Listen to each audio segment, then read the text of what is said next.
আমার ছেলেকে যেমন হত্যা করছে সেই রকম হত্যা তাকেও যেন করা হয়, এই দাবি আমার। তো বিচার তো করে না, মেলাতেও বক্তব্য দিছি। এই রায় শুধু ঘোষণা করলেই হবে না, দ্রুত সময়ের মধ্যে যেন কার্যকর করা হয়। আমার ছেলে তো কোনো অপরাধ করে নাই।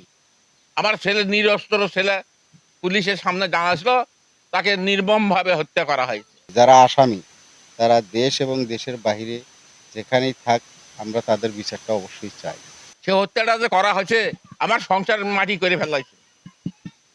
আমার ছেলেদের জানেন তো, সাধারণ পরিবার, কিষাণ মজুর খাটি খাওয়া মানুষ। নাই, আমার তো কষ্ট, ছেলে আমার থাকলে অবশ্যই হলো আমার সাথে আও করলে হয়, আমার বাড়ি থাকলে হয়, আমার ছেলের একদিন বিয়ে শাদী হলে হয়, চাকরি করলে হয়, চাকরি হলো না, চাকরি হওয়া চাকরিটা আমার ছেলের।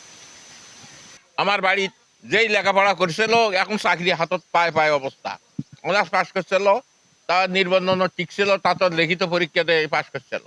সর্বহারা হয়ে গেছি আমি।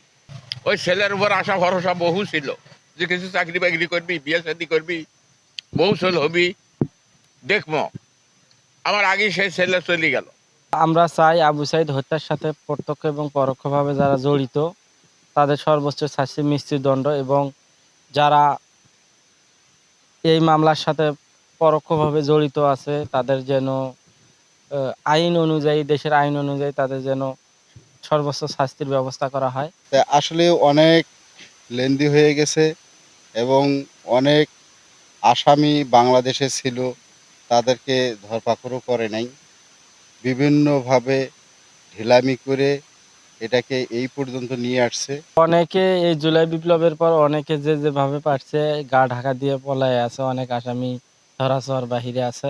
আমরা চাই আইন শৃঙ্খলা বাহিনী এবং রাষ্ট্রের কাছে তাদেরকে যেন দ্রুত সময়ের মধ্যে ধরে নিয়ে এসে রায় কার্যকরের মাধ্যমে ন্যায় বিচার নিশ্চিত করা হয়। আমরা চাচ্ছিলাম যে মনে হয় 6 মাসের ভিতরেই বিচারটার কার্যক্রম শেষ হবে এবং বাংলাদেশের মানুষ কিন্তু চেয়েছিল যে আবু সাইদের হত্যা মামলাটা যদি সুষ্ঠু এবং সঠিক ন্যায় বিচার যদি হয়, তাহলে হয়তো বাংলাদেশে ন্যায় বিচার প্রতিষ্ঠিত হবে, এরকম একটা আশাবাদী এবং আমরাও সেই আশায় ছিলাম।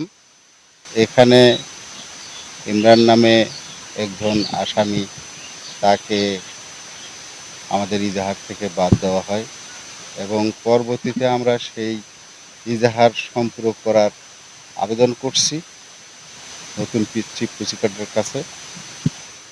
এখনও সে কার্যক্রমও এখনও হয় নাই, এটা নিয়েও ঢিলেমি করতেছে। এটা আসলে খুব দুঃখজনক। আজকে আমরা সেই ইজাহার সম্পূরক করার দাবি জানাইছি।